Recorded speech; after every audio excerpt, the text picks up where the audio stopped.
And thank you, General. Appreciate your testimony on part of both of you.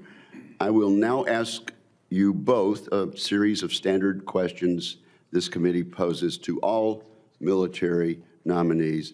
And we found it's best if we just have a simple yes or no as your response. To exercise its legislative and oversight responsibilities, it's important that this committee and other appropriate committees of the Congress be able to receive testimony, briefings, and other communications of information. Have you adhered to applicable laws and regulations governing conflicts of interest? Yes. Yes. Yes. All right. Do you agree when asked to give your personal views, even if those views differ from the administration in power? Yes. Yes. Have you assumed any duties or undertaken any actions which would appear to presume the outcome of the nomination process? No. No. Will you ensure your staff complies with deadlines established for requested communications, including questions for the record in hearings? Yes. Yes.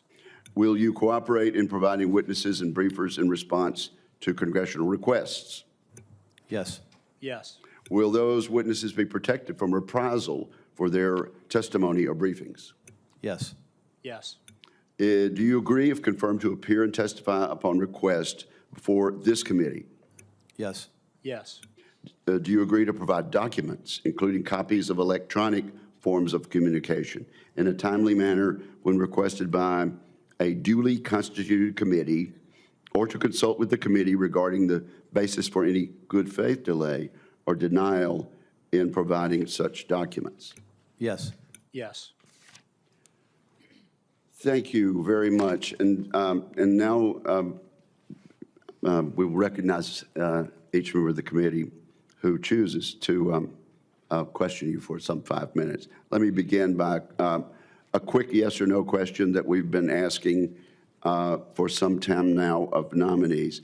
And I ask this because we are having some problems with implementation of last year's reconciliation bill. Do you commit, General Donovan, to follow the Congress's spending recommendations and defense reconciliation unequivocally? Yes. And General Rudd? Yes, Senator.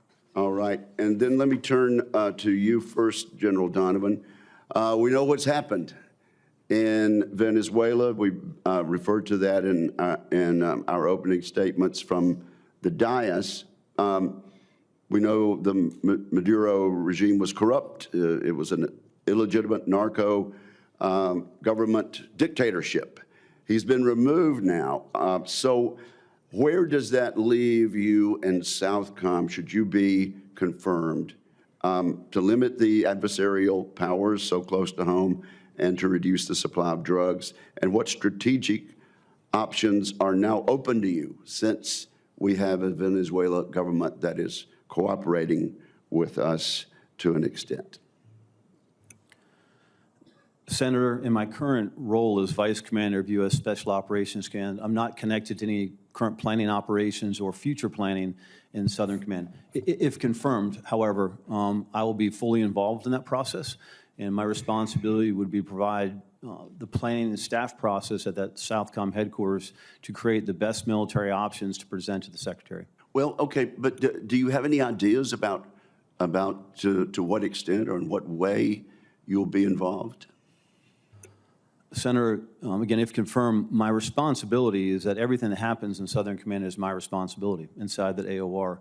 So with that, I would be responsible for developing the planning process that includes not only the core staff at the headquarters, but all the subordinate commands, the interagency and other players, include allies and partners, again, to create those best plans, best military advice to provide to the chairman and the secretary. Well, perhaps you could expound on this on the record as to what strategic options you'll have. I appreciate that. General Rudd, let's talk dual hat. We spoke about that in our opening statements up here. What are your views? You'll inherit this dual hat responsibility at a critical time. What are your views about the unique advantages and what national security impact would you expect to see if somehow changes were made to this dual hat arrangement? Chairman, I think what I've seen from the perspective of U.S. Indo-PACOM and really throughout my career since that arrangement's been in place is the effects of unity of command and unity of effort across two different organizations that I believe and understand, and what I've seen from a consumer of those capabilities is an effectiveness that fosters integration and speed. And I think that the current strategic environment that we're in definitely requires speed, agility, integration of all of our capabilities, not just of those two organizations, but across the joint force and across all domains. And I know there's recently an independent study that looked at that, continues to look at that. I think if confirmed, my responsibility is to remain objective about that relationship, assess continuously if that is the most effective way to lead those two organizations. I think you'll find there's a great deal of support up here on this committee for that dual hat responsibility.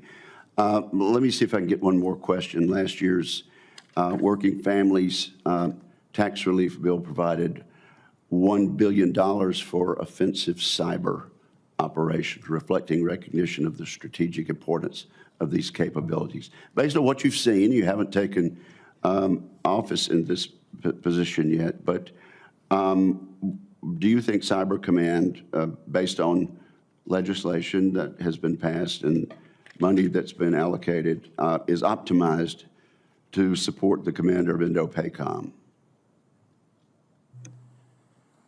Chairman, U.S. Indo-PACOM has an incredible relationship with U.S. Cyber Command, and we work tirelessly to ensure that those capabilities of U.S. Cyber Command are fully integrated into all domains, both kinetic, non-kinetic integration of capabilities. And that's something that we exercise every day, and we certainly look at ways to improve in every one of our exercises.